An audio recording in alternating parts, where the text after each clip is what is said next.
Hello and welcome back to the channel. Thank you for bearing with me. This will probably be the first video of 2024. This wasn't what was planned to be the first video of 2024, but the news just landed today and I thought, best make a video. Now, here on the channel you may know that I have a Toyota GR Yaris and I feel so privileged to own one of these cars, and it's been part of the channel for the last nearly 3 years. I picked it up in April 2021, and this morning in Tokyo Auto Salon they announced the GR Yaris Phase 2, Version 2, Remake, Reface, Facelift, Reimagined, Evo. So let's go and break it down. So there's timestamps down in this video. Basically I'm going to do some of the facts, some of the reading between the lines and some of the bits that are not facts but could be, and then my opinions at the end. So I hope you enjoy this video. If you're not interested in the talking kind of person video, then that's fine, scroll on by. If you want to continue the journey here, stay with us. So really, let's start with the headlines. There is more power and more torque. That's good. And the same amount of weight, so we haven't increased any weight, so that to me sounds fantastic. Now you may know my GR Yaris is modified. We're putting out around about 325 horsepower to the flywheel, so it's more powerful than this new version, but the new version gets that power from lighter, better pistons, better exhaust valves I believe, and a better valve train, whether that's springs I'm not quite sure. So would that make a better base for tuning? Possibly so. That would be something that'd be quite interesting, but also it's interesting for you guys in the Phase 1, Version 1, Mark 1 GR Yaris. You'll be able to potentially take some of these parts that will be available OEM and put them onto your GR Yaris. The new car will also come in a new colour, so we've got the white, the pearl white, the black and the red, but we also now have a grey. It looks like a bit of a Nardo grey, a bit similar to what you see on some of the Audis. Not sure on that one, if it's a flat colour, if it's got a bit of metallic in it, I'm still yet to find out. I think for me, white still does it for me. Along with some of the exterior changes, we have a new front bumper, new cooling package. It looks like they've put some radiators in the front, in front of the front wheels, but they've also increased the amount of cooling. I think a lot of their talk was about how can we improve the cooling and make this thing even more reliable. Toyota spoke a lot about things that they've learned from the first GR Yaris, that they've put it through torture and just pounded on it by race drivers, modifiers, and then just saw what broke and then went and fixed it. So the front end, big redesign, especially around the bumper. It's now 3 pieces, just in case you prang it rally style. You can just replace that part rather than the whole bumper itself. But that's probably not the best thing for me and you to be talking about. Next thing on the exterior, they've changed the rear spoiler. It's slightly different, not massively, but basically they've taken the third brake light out and put it into the actual piece that goes across the back of the car. And apparently that was so that when people modify it and put a different wing on, they don't have to contend with having to relocate the third brake light, which I think that's an interesting step from an OEM to take. The other revision on the bottom, the diffuser, the reverse light's gone. I believe it's because people were melting them when they modified them, so that's gone up into the midsection as well. But then you've also got a nice vent in the back so it doesn't act like a parachute, which I thought was, again, very nice. Same, looks like the same wheels, same tyres, same general dimensions, so I think that's all stayed the same. So then we can move on into the interior, and some more facts from this is we're going to have a new dashboard layout. Now the original dash was kind of normal Yaris kind of coupled together. I have to say, I think this is the most divisive part of the car for me. The cluster, love the digital cluster, really like that, looks great. Although I don't know whether I miss the dials because it's a linear rev counter. Oh, cat. But I also do feel like the way the centre console is kind of curved towards the driver and it's very square. I like the curve towards driver. It reminds me of a lot of the Supra, the Mark IV Supra, with the way it's kind of pointing towards the driver, but that way it's squared off, it looked to me like it was just fitted there and there was somebody was just like, yeah, just make it fit somehow, rather than caring about the design too much there. Also on the interior, we've got stronger gear change cables, which I think will be interesting. Be interesting to see if we can retrofit that into the Mark 1 GR Yaris. And also the seat is lower with the the rear view mirror also higher to make that gap bigger. Now me, it's not something that I've ever struggled with. I've never really struggled with the gap between there or the seating position, to be fair. I got used to it within about 500 meters. So it's going to be interesting to see how much difference that lower seat makes. I have tried it in other people's cars, like Carl's, who we did the video where we tested the bonnet out. That I really enjoyed, but it'd be interesting to see how it works in a new car. And to be fair, that mirror thing never really bothered me much. Also on the interior, we now have some new drive modes. So before we had normal, track and sport. Now we have I believe it's normal, gravel and track. So that's going to be interesting, and it looks like you can modify the split to almost be individual, so you can choose what you can do. Now I know a couple of manufacturers out there did a little tuning box that you could allow you to change the torque split automatically, well, individually.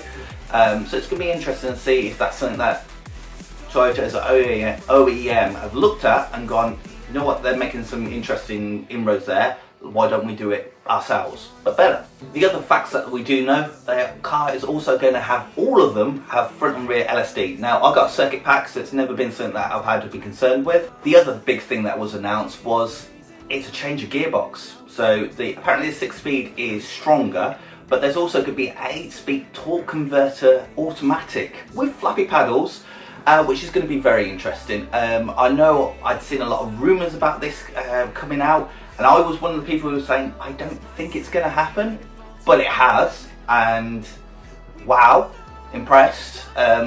Seems like it's even faster than the manual. I've seen a couple of videos where apparently it's faster around Fuji as an automatic, and it's also faster at 0 to 60 because you don't have the gear change, the interruption in torque. So I don't know whether, like, part of me feels like I'm getting older, I spend a lot of time in traffic, an automatic would be nice, but then I feel like I might also miss some of the engagement. So I'm torn on that. Let me know what you guys and girls think in the comments down below on whether you think manual or automatic is the way to go. I'll be interested to see what the percentage gain is for each side, because that might make a difference for futures as well. So the next bit we're going to is, we've just done the facts, now we're going to kind of do my reading between the lines. So there's a few things. I want to say a massive thank you to Chris over on Instagram. I'll put his page just here, a fellow GR Yaris owner, and he also helped me out with the livery that we did for Le Mans in 2023. He pointed out a few things and I thought, you know what, good spots there, good one. On the digital cluster, the arrow was almost going to 2-bar boost. Now the boost gauge is very similar to what is in the GR Yaris at the moment, but the increments are quite different, and we are heading towards that 2-bar boost or 20 psi boost. I think that would be quite interesting. I know mine goes to about 1.8 bar boost at peak and then feathers back down as we go through the rev range to protect the engine. So there's going to be an increase of boost would give you more power and more torque, but there is also other engine bits. So where is the performance come from? Is it from the engine bits, or is it from the tune, or is it a mixture of, now you've got the better engine bits, you can tune it harder? The other thing that you can notice from the shots of the interior was, one of the options says the torque split is 90% to one axle and 10% to another axle. Now it'd be interesting to know whether that's front to rear, rear to front, but it is very interesting because that means in the individual mode you can push it further than we have been able to before. As I mentioned before, there is some aftermarket kits that can allow you to modify it, but a lot of the time when you send that much torque to one axle over the other, you do actually get some heat issues, which again I know is something that they've been focusing on, getting rid of any heat issues with the engine, with the intake, but also the differential as well, and the transfer box at the back, at the front and the back. Next one also is another one, shout out to Chris, is anti-lag. You can see from the shot here that there is a factory OEM anti-lag, which I think is quite interesting. So it's interesting that a lot of the features have been around about braking the car, improving the car, but then you've got a lot of improvements in cooling, power, thinking about how people are tuning things, which I think is going to be really interesting. Is the anti-lag only available in the automatic version, or is it available in the manual version as well? Is it even going to be available? Like we know in the UK here, we never got the intercooler spray, but they did over in Japan. And it says there's an intercooler spray. So there's still a lot of questions that are out there that a little bit unknown. Are they going to be region specific like they were in Gen 1 or not? Finally, the big elephant in the room, as yet there is no prices. There's no idea on price, on what options there's going to be. There's been talk that the circuit pack will be the default. There's been talk of, I've seen a video where they talked about red seat belts. Will the only options be colour? Will there be any other additional options? Who knows? Will there be a Maurizio edition, a bit like in the GR Corolla? Will there be a hot version with no back seats, trimmed out, ready to literally road race, and that is about it? Also, I brought my GR Yaris back in 2021 with the 0% interest finance, which was a great help to keep the price down for me and made it affordable for me. Now, fast forward a few years, we live in a different world now. Things have changed and there isn't interest-free everywhere. Will they be able to do an interest-free option? Will there even be any kind of decent finance options, or will they be quite strict? So that will make a difference in how the car's positioned, as well as the overall price. I've seen, like, I paid $33,495 for my GR Yaris. It'll be interesting to see, is there going to be a price hike to 40k, past 40k?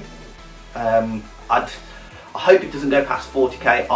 For instance, I really think the current generation Honda Civic Type R looks fantastic, but the price just turns me off it. That is a lot of money for not a lot of car, really. So I hope you've followed us through to this final part of the video, and the final part is my opinions and thoughts. Now, these are just mine, and it'd be interesting to see what you guys and girls have opinions at home.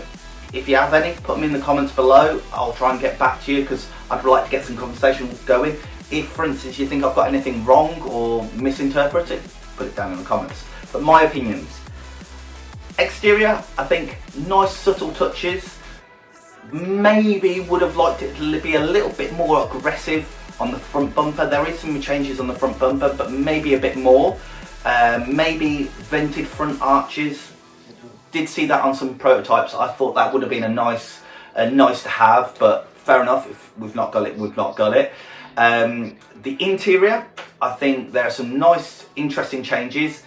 The handbrake disturbs me quite a bit. Like, it literally looks like a drift handbrake. Having all the controls facing towards you like that, but I just don't like the way it's been designed. For me, it's just a box. And I think there should have been a bit more flow and a bit more style gone into that. Engine upgrades, the power upgrades, great, really appreciate that. And I think that's going to push on the GR Yaris modification scene, push it on to another level. It's going to change it up into another gear, because right now we've got cars that people can't buy, so there's not that much. There's been an initial hooray of parts that coming on this car, but now if there's no other cars coming into the market, there's no need for people to start new products. But now we have the GR Corolla, and now we have the GR Yaris Phase 2, and I think that's going to really help the modification scene. I think it's going to give more owners out there a chance to have a car, so that's going to mean more potential customers for all those tuners out there. But also it gives OEM, us guys and girls, that if we have, say, an issue with the engine, why don't we go and put in the upgraded pistons from the Gen 2? Why don't we go and put the upgraded valve train from the Gen 2? So I think that's going to be a really good thing. It's going to be interesting to see how many parts can be cross-compatible. Can a Gen 1 have the Gen 2 rear fascia with the brake light in there? Will the wiring loom stretch that far, or is it that something very specific? Is there any other kind of components and parts that you can pull from Gen 2 and retrofit into a Gen 1? That's going to be an interesting one. And finally, I think the price is going to be a big determining factor. Do you guys and girls think I should go and either part exchange or sell my GR Yaris and get a Gen 2? Or do you think that we should stick and then see what we can make? Because we already make more power than the Gen 2 GR Yaris, and we have done for thousands of miles. And there are still modifications that we can do to the Gen 1 one that are available right now, and we can do coming in 2024. So it'd be interesting to let you know, for you to let me know what you guys and girls think, whether the Gen 2 would be a good choice for me or not. Because the biggest factor there is going to be price. Like I said it a few moments ago, but if it is an expensive car, I don't know how we're going to make it work. But if it is attainable like the current generation was, I'm very interested. A little secret, I have already been down to the Toyota dealership just to sign up, to let them know that I am interested, I am keen, I want to be there on the forefront just like we was with this one. And there's also some more information coming out that hopefully by the end of today, tomorrow, there'll be a register your interest on the Toyota website, so keep an eye out for that. So that's it, just a quick video, quick heads up where we're at. We have some new content coming for 2024. We've got Nürburgring Blast coming this weekend. We also have a few other extra bits and pieces that I've been doing to the Yaris, doing in the real world, digital world for the last few weeks. I haven't felt the greatest in my head, but I'm trying to push forward from now until the end of the year, and let's try and get back on this train. So I hope you enjoyed it. If you did, smash a like. If you didn't, give it a thumbs down. That's perfectly fine. Just let me know how I can do it better in the future. Until then, goodbye.